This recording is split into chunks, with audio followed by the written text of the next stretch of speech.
When I toured Stephen Hicks in March 2020, I learnt about one of Solomon Asch's conformity experiments from the 1950s. Foreboding and impeccable timing, one might say. Asch was a psychology professor in America. The experiment involved saying to a subject student, sit on the chair and tell me if the images on the screen are the same or different. He would then say, to speed up the process, we're going to do this in batches of students. But Asch has instructed the two other students to always say the two images are the same, even when they are clearly different. The first two images displayed on the screen are identical, and all the students say they are the same. And then Asch might put two, let's go this way. Hey buddy. Good, thanks buddy, keep through out there. Last 2 in a row does a fantastic job.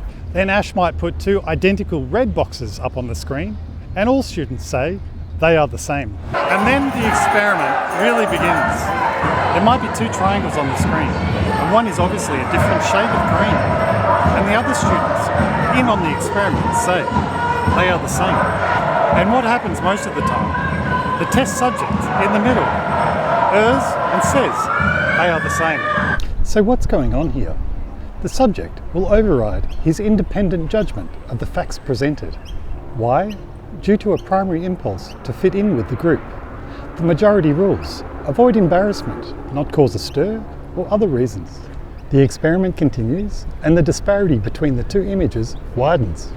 Eventually, the subject cracks and finally says they're different. The experiment tells us that we are by nature conformists. We want to be part of the collective and will compromise independent thoughts and actions to fit in. Many nefarious types have exploited this.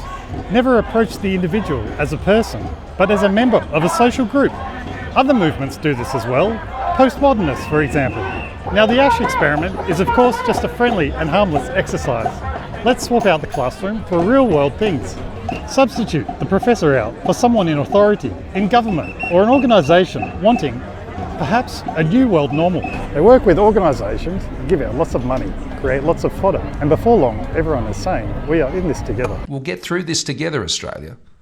We all have a role to play. Employers, nurses, doctors, teachers, scientists, friends, family and neighbours.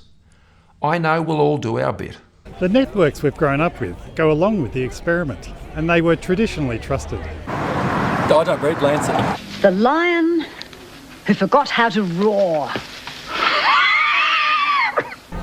Doctors, scientists, politicians, Nothing but the truth. police, companies, the list goes on. And some already have their own agenda of creating a new normal type of society. Or substitute the students out for real world participants. Family, friends, your husband, your wife, your priest, your boss, even your doctor. We know politicians generally aren't to be trusted, but no one really doesn't trust their doctor.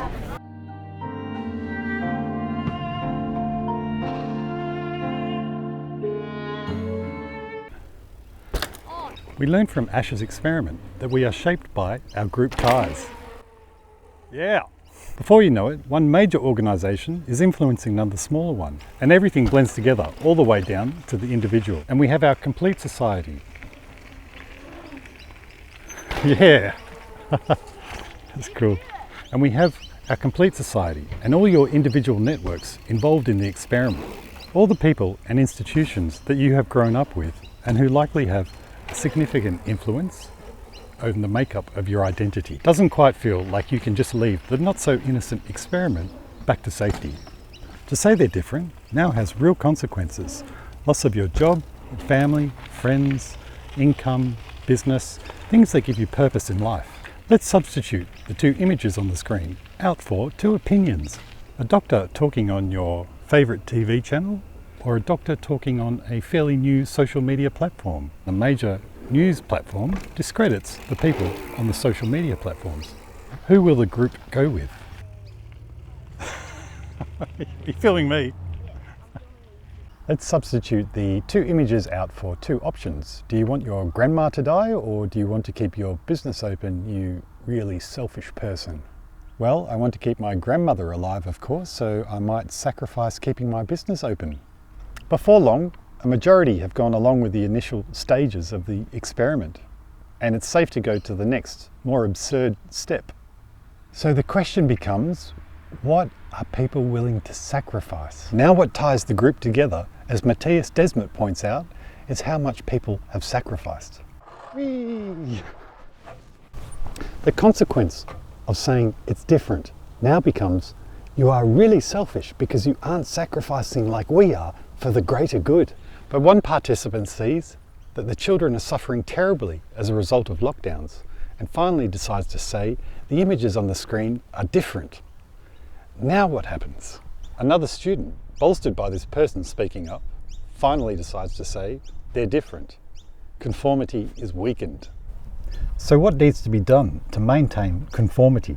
Dissolution of the individual, the dissident, the non-conforming group. The competing narrative cannot blossom. Label them, isolate them, punish them, make them appear inferior, weak, diseased. They are dirty, they are dangerous, and we need to keep our distance from them. Put your hands up if you like home. Come on.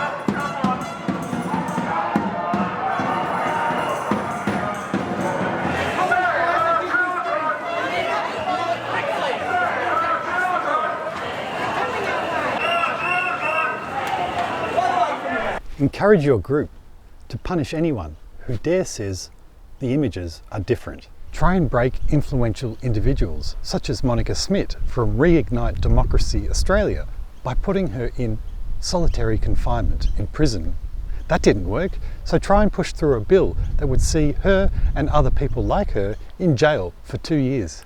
Encourage your group to dob in their neighbours, or send any non-conforming tennis player back to where they came from. The pressure to conform is extremely high, and the safety of conforming is seductive, and there are rewards. What are the rewards? You keep your job, shopping, social inclusion, restaurants, and keeping people alive. You are doing the right thing, and therefore you are morally superior to those who aren't. So how do you not conform? Say they're different. It's that simple. Be brave and speak out. They're different. They're different. Trust your instincts and what you know is true. After 2 years, huge numbers of people have now said they're different, and they've gone through big changes in their lives. Some will always just say the images on the screen are the same. This requires some complex psychoanalysis, and I'll have a psychologist to help explain that better soon. The rewards for not conforming are not initially obvious at first, but are easily the highest rewards of all. Many are waiting to greet you with open arms, and there are entire communities out there. The differences are coming in thick and fast, and not all the absurd images have been shown on the screen yet. So let's help each other help others. When did you say they were different? Was it difficult to do so, and how did you survive? In comments on my Plato's Cave video, I noticed a popular strategy is to share a bite-sized piece of information with someone still stuck in the cave.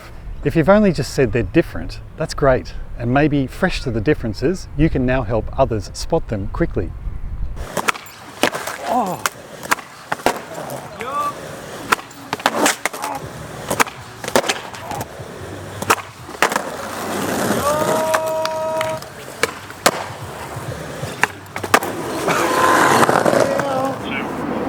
In a time of a pandemic, we can't have people just writing up their own authorities. There's got to be, I'm sure there has to be a vetting process.